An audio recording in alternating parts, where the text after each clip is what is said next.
si Olivia, nakakuha ng medical assistant kay Mayor Susan Yap. Maraming salamat po sa kanya.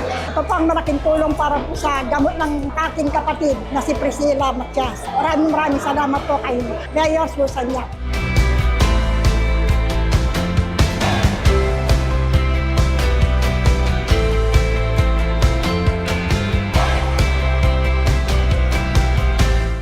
Si Francisca Torres ng Barangay Abuso. Pagkaka-hospital po ng aking nanay, na labas-masok po kami sa ospital, wala po kaming binayad kahit 5.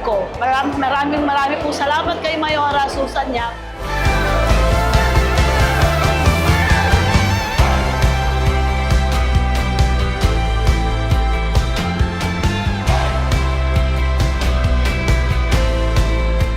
Ako po si Rolando Canalo na taga Barangay Karanyan. Nagpapasalamat po akong malaking tulong po sa amin na mahirap ang naibigay ni Mayor Susan Yap.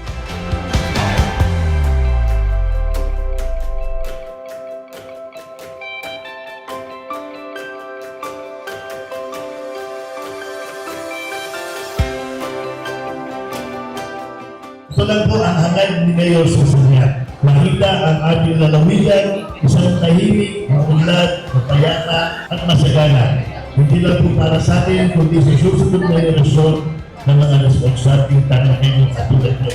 So, mabuhay po kayo lahat, mabuhay ang Tarlac.